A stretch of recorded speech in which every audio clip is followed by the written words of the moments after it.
Hello guys, welcome to जेजी के master class. Guys, ये मेरा थर्ड वीडियो है रेट्रो सिंथेटिक एनालिसिस का। इससे पहले के दो वीडियोस में हमने कीमो सेलेक्टिविटी क्या होती है और अल्कोहल के प्रोटेक्टिंग ग्रुप्स के बारे में डिस्कस किया था। अगर आपने वो वीडियो नहीं देखा है तो मैं आपको लिंक शेयर कर दूंगी डिस्क्रिप्शन बॉक्स में, आप जाकर देख सकते हैं। आज की वीडियो में हम लर्न करेंगे प्रोटेक्टिंग ग्रुप्स फॉर अमाइंस। ऐसे कौन कौन से ग्रुप हैं, like amides, Boc protected amines, CBZ and FMOC group. तो हम ये सभी प्रोटेक्टिंग ग्रुप्स के बारे में आज के वीडियो में डिस्कस करेंगे। तो इससे पहले कि हम डिटेल में स्टडी करें प्रोटेक्टिंग ग्रुप्स और फॉर अमाइंस, मैं आपसे कहना चाहूँगी, जिसने अभी मेरा चैनल सब्सक्राइब नहीं किया है, please do subscribe it, share it with your friends, press the bell icon for all the notification and you will get all the videos which you want for your MSc, especially because जो मेरा ये channel है वो MSc students के लिए है। Guys, do right the comments. अगर आप कमेंट्स नहीं लिखेंगे तो मुझे कैसे पता चलेगा कि मैं अपने जो ये वीडियोस हैं उसको किस तरीके से इम्प्रूव कर सकती हूँ। आपको कितना समझ में आ रहा है, आपको क्या पार्ट मेरे वीडियोस में अच्छा लग रहा है, कहाँ आपको लगता है मुझे इम्प्रूवमेंट करना चाहिए। Please write all the feedback in the comment box and I will try to work out on that. तो स्टार्ट करते हैं हम प्रोडक्शन ऑफ अमाइंस। तो हम यहाँ पर क्वेश्चन एंड आंसर के फॉर्म में डिस्कस करते हैं। तो आज का हम क्वेश्चन डिस्कस करेंगे, what are the various reagents available for the production of amine groups. तो ये एक क्वेश्चन है जो कि एमएससी केमिस्ट्री के स्टूडेंट्स के लिए है, डिटेल्ड क्वेश्चन है, ऑलमोस्ट 4 to 6 मार्क्स कैटेगरी का क्वेश्चन है। यही सेपरेट क्वेश्चंस आपको एमसीक्यू के फॉर्म में कॉम्पिटिटिव एग्जाम्स में मिल सकते हैं। तो यहाँ देखेंगे कि हम जो अमाइन ग्रुप है वो आप अमाइट में कन्वर्ट करके उसको प्रोटेक्ट करा जा सकता है। तो यहाँ जो रिएजेंट हम यूज़ करेंगे वो है एसिटिल हलाइड। तो लेट्स से हमारे पास एक ऑर्गेनिक मॉलिक्यूल दिया हुआ है जहाँ पर एक OH ग्रुप दिया है और एक NH2 ग्रुप है। और अब हमें ये डिसाइड करना है कि पहले तो हमें यहाँ पर प्रोटेक्टिंग ग्रुप की क्यों रिक्वायरमेंट है।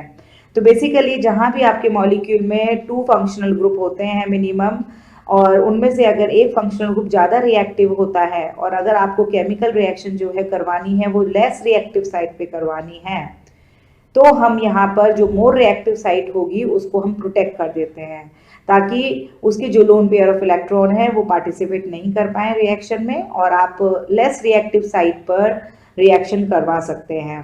तो इस तरीके से हम इसको बोल सकते हैं एक कीमो सेलेक्टिव रिएक्शन है। The reaction in the presence of more like you want the reaction at the less reactive side in the presence of the more reactive side. तो मोर रिएक्टिव साइड यहाँ पर कौन सा हुआ, आपको decide करना है OH है या NH2 है। तो हम देखेंगे यहाँ पर ऑक्सीजन मोर इलेक्ट्रोनेगेटिव होता है कंपेयर टू नाइट्रोजन। तो जो इसके लोन पेयर ऑफ इलेक्ट्रॉन है वो इजीली डोनेट कर देगा nitrogen as compare to oxygen.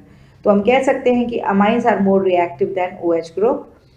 यहाँ तो जो ये लोन पेयर है NH2 के, हमने एसिटिल क्लोराइड यहाँ पर रिएजेंट लिया हुआ है। तो ये न्यूक्लियोफाइल की तरह एक्ट करेगा क्योंकि कार्बोनिल कार्बन हमारा इलेक्ट्रोफिलिक होता है। Carbon will bear a positive charge and oxygen being electronegative having a negative charge. तो आप देख सकते हैं किस तरीके से nitrogen will attack on the carbonyl carbon followed by the loss of Cl। तो आपको यहाँ पर आपका जो NH है वो प्रोटेक्टेड ग्रुप मिलेगा आपको। यहाँ आप देख सकते हैं NHCO CH3, ये आपका जो अमाइड है, अमाइन कन्वर्ट हो गया है अमाइड ग्रुप में और हम इस स्टेप को बोलेंगे प्रोटेक्शन। तो अब आपका जो अमाइन ग्रुप है वो प्रोटेक्टेड हो गया है। हमारे पास एक ही एक्टिव साइट बचा है जहाँ रिएक्शन करवा सकते हैं। हमने यहाँ पर जो हमारी केमिकल रिएक्शन है हमको एसिटिलेशन करवाना है, तो एसिटिक एनहाइड्रेट के प्रेजेंस में हम करवा सकते हैं। तो ऑक्सीजन के lone pair nucleophile will addition takes place on the carbonyl carbon, same way electrophilic species, this is nucleophile, you have electrophilic centre. तो इस तरीके से आपका पूरा रेजोनेट होके यहाँ पर लॉस ऑफ एसिटिक एसिड होगा, तो आपको आपका डिजायर्ड केमिकल रिएक्शन मिलता है ऑन ऑक्सीजन। अब वंस आपका केमिकल रिएक्शन हो गया तो हमारा याद रखिएगा, आप हमेशा जब भी आप प्रोटेक्ट करते हैं किसी भी रिएक्शन को, उसके बाद उसको हमको डी प्रोटेक्ट भी करना होता है। तो डी प्रोटेक्शन का मतलब है आप यहाँ से अमाइड को वापस अमाइन में कन्वर्ट कर रहे हैं। तो वो आप एसिड की प्रेजेंस में कर सकते हैं। डाइल्यूट एसिड लेकर डी प्रोटेक्शन स्टेप है, लोन पेयर ऑफ नाइट्रोजन आपका प्रोटॉन लेकर पॉजिटिव चार्ज हो जाता है यहाँ पर, जिसको कि नेबरिंग ग्रुप जो है कार्बोनिल वो अपना इलेक्ट्रॉन दे के, सिग्मा बॉन्ड इलेक्ट्रॉन दे के उसको सेटिस्फाई करता है और इस बॉन्ड को ब्रेक करता है।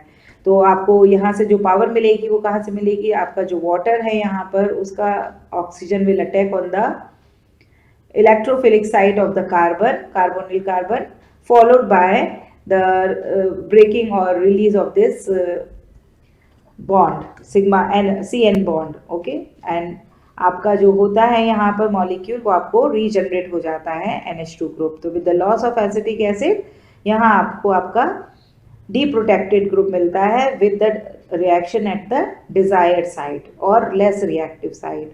तो ये एक एप्लीकेशन है, कीमो सेलेक्टिव रिएक्शन बोलेंगे इन सभी रिएक्शंस को जहां भी आपको लेस रिएक्टिव साइट पे रिएक्शन करवानी है in the presence of the other functional group. तो ये हमारा हो गया first protecting group amide as a protecting group, और हमने यहाँ पर एसिटिल हैलाइड को लिया है एज अ रिएजेंट। सेकेंड, आपने बहुत पॉपुलर रिएजेंट देखा होगा, ग्रुप देखा होगा BOC। क्या फुल फॉर्म है, tertiary butyl oxy carbonyl. Tertiary butyl oxy carbonyl ये एक प्रोटेक्टिंग ग्रुप का तरह काम करता है फॉर अमाइन ग्रुप। तो हम यहाँ पर देखते हैं एक एग्जाम्पल लेके, ये एक अमाइनो एसिड है जहाँ पर आपका एक एसिड ग्रुप दिया हुआ है, एक NH2 ग्रुप दिया हुआ है, और हम इसको आप देख सकते हैं अगर कोई भी आप रिएक्शन प्रोसीड करवाना चाहते हैं तो यहाँ भी NH2 पर ही रिएक्शन प्रोसीड होगी, क्योंकि नाइट्रोजन जो है वो मोर रिएक्टिव होता है कंपेयर टू ऑक्सीजन के, इजीली इलेक्ट्रॉन डोनेट करता है। तो आपका रिएक्शन यहाँ पर होगा, अगर हमको चाहिए रिएक्शन एसिडिक ऑक्सीजन पर और इस साइड पर रिएक्शन चाहिए तो आपको NH2 को प्रोटेक्ट करना पड़ेगा। तो उसके लिए हमने यहाँ पर लिया है di tertiary butyl di carbonate, जो कि आप देख सकते हैं फिर से यहाँ पर ये nitrogen will act as a nucleophile, will attack on the electrophilic site जो कि एक carbonyl carbon, followed by the loss of this unit entire। तो आप देख सकते हैं यहाँ आपको टर्शरी ब्यूटाइल ऑक्सी कार्बोनिल जो है अटैच्ड प्रोटेक्टेड NH ग्रुप मिलता है, जिसको कि आप इस तरीके से बॉक भी लिख सकते हैं, टर्शरी ब्यूटाइल ऑक्सी कार्बोनिल। सो हमारा यहाँ पर जो नाइट्रोजन है वो बॉक प्रोटेक्टेड हो गया। ये एक बहुत ही बल्की ग्रुप है, इसीलिए जो नाइट्रोजन के लोन पेयर होते हैं वो केमिकल रिएक्शन में अवेलेबल नहीं हो पाते हैं। तो आप ये इसको प्रोटेक्टेड ग्रुप मानेंगे नाइट्रोजन का, और जो भी केमिकल रिएजेंट दिया हुआ है आपको उससे आप केमिकल रिएक्शन करवाने के बाद आपको फाइनली इसको डी प्रोटेक्ट करना रहेगा। इन the presence of dilute acid आप इसको डी प्रोटेक्ट कर सकते हैं, और डी प्रोटेक्शन के बाद आपको ओरिजिनल NH2 जनरेट हो जाएगा। तो किस तरीके से होगा डी प्रोटेक्शन मैकेनिज्म आप देख सकते हैं यहाँ पर। ऑक्सीजन जो है lone pair will take this proton and get a positive charge. तो electronegative species is oxygen having a positive charge, it will be highly unstable. तो आपका जो ये टर्शरी ब्यूटाइल ग्रुप है which is a very good living group will give its electron followed by, आप देख सकते हैं, electron migration to satisfy this positive charge.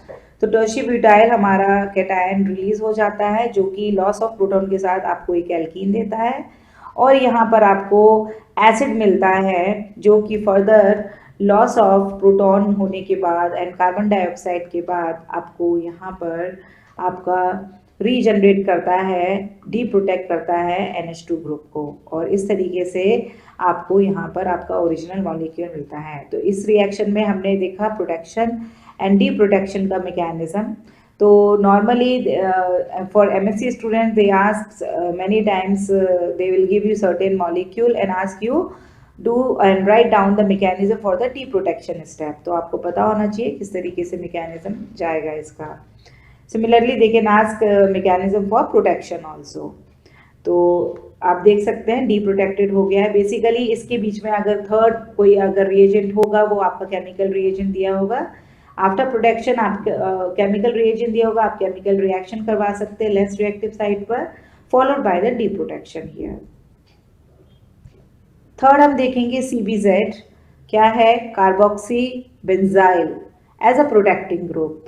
तो कैसे हम इसको यूज कर सकते हैं आप देख सकते हैं। कार्बोक्सी बेंजाइल ग्रुप के लिए हमने यहाँ पर लिया है बेंजाइल क्लोरोफॉर्मेट।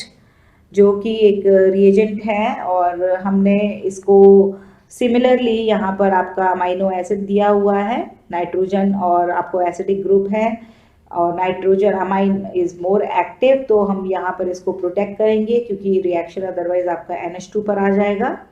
और हमको रिएक्शन अगर अपना कार्बोक्सिलिक एसिड वाले ग्रुप पर करवाना है तो हमको NH2 को प्रोटेक्ट करना रहेगा। तो सेम वे हम यहाँ पर भी प्रोटेक्ट करेंगे, nucleophilic substitution and followed by the loss of HCl।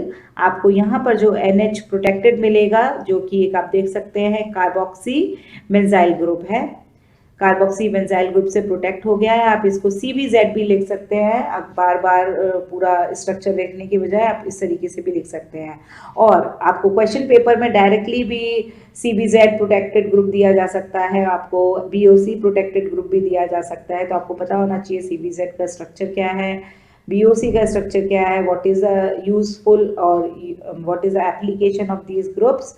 तो आप फर्दर जो भी केमिकल रिएक्शन दिया हुआ है आप उसको कर सकते हैं।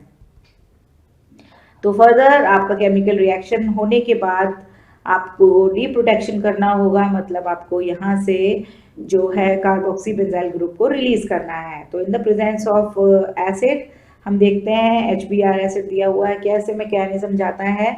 तो oxygen loan pair will be protonated, gate a positive charge, oxygen being electronegative highly unstable because positive charge है उसके ऊपर। तो ब्रोमीन जो है आपका यहाँ पर will attack on the benzylic position, आप देख सकते हैं, और इस तरीके से followed by the loss of PHCH2Br आपको यहाँ पर एसिड ग्रुप देता है, जो कि फर्दर आपका कार्बन डाइऑक्साइड को लॉस करके आपको अमाइन ग्रुप रीजनरेट करता है। तो इस तरीके से आप मैकेनिज्म दिखा सकते हैं डी प्रोटेक्शन स्टेप का फॉर CBZ। तो protection step followed by deprotection step. Last हम देखेंगे FMOC, क्या फुल फॉर्म है, nine fluorenyl methyl carbamate as a protecting group. कैसे हम इसको बना सकते हैं, आप देख सकते हो यहाँ भी एक अमाइनो एसिड दिया हुआ है, 2 फंक्शनल ग्रुप हैं, NH2 is more reactive, and अगर आपको चाहिए आपकी रिएक्शन COH पर आए तो आपको NH2 को प्रोटेक्ट करना होगा। तो उसके लिए हमने यहाँ लिया है फ्लोरोनिल मिथाइल ऑक्सी कार्बोनिल क्लोराइड। तो अगर आप ये रिएजेंट लेते हैं इन द प्रेजेंस ऑफ बेस, ये आपका एक प्रोटेक्शन स्टेप है। हमें पता है बेस का रोल क्या होता है, एब्स्ट्रैक्शन ऑफ अ प्रोटॉन। तो आपका एक न्यूक्लियोफाइल जनरेट होगा NH-, जो कि आपका न्यूक्लियोफिलिक सब्स्टिट्यूशन करेगा कार्बोनिल कार्बन पर, followed by the loss of HCl। आपको आपका जो अमाइनो एसिड का अमाइन है वो प्रोटेक्टेड हो जाएगा विद 9-फ्लोरोनिल मिथाइल कार्बामेट से। तो इस तरीके से आप इसको FMOC भी लिख सकते हैं। NH-FMOC मीन्स आपका जो NH है वो प्रोटेक्टेड है, उसके जो इलेक्ट्रॉन्स हैं, लोन पेयर्स हैं, वो अब रिएक्शन में अवेलेबल नहीं हो पाएंगे because of shielding with the big bulky structure. तो इस तरीके से आप उसकी रिएक्टिविटी को कम कर देते हैं। अब आप देखेंगे डी प्रोटेक्शन स्टेप, आपका जो केमिकल रिएक्शन होता है उसके बाद आपको फाइनली डी प्रोटेक्ट करना रहेगा, मीन्स आपको ये FMOC ग्रुप को रिलीज करना है, जो कि आप either in the presence of hydrogen platinum कर सकते हैं और आप बेस भी ले सकते हैं for D protection, and it will regenerate your original amino acid. तो इस तरीके से ओरिजिनल, क्योंकि हमने यहाँ पर केमिकल रिएजेंट नहीं लिया है, अगर आपको कोई भी केमिकल रिएजेंट प्रोटेक्शन स्टेप के बाद दिया हुआ है तो आपका यहाँ पर ओरिजिनल अमाइन ग्रुप रीजनरेट होगा, फॉलोड बाय जो आपका केमिकल रिएजेंट दिया है उसकी रिएक्शन हो जाएगी यहाँ पर। तो इस तरीके से आप देख सकते हैं हमने प्रोटेक्शन ऑफ अमाइन किया है by using amide, by using FMOC, BOC and CBZ groups. तो आई होप आपको अमाइन प्रोटेक्शन समझ में आया होगा, किस तरीके से इसका मैकेनिज्म करना है प्रोटेक्शन एंड डिप्रोटेक्शन के लिए। See you in the next video for carbonyl protection or carboxylic acid protection. Till then, happy learning.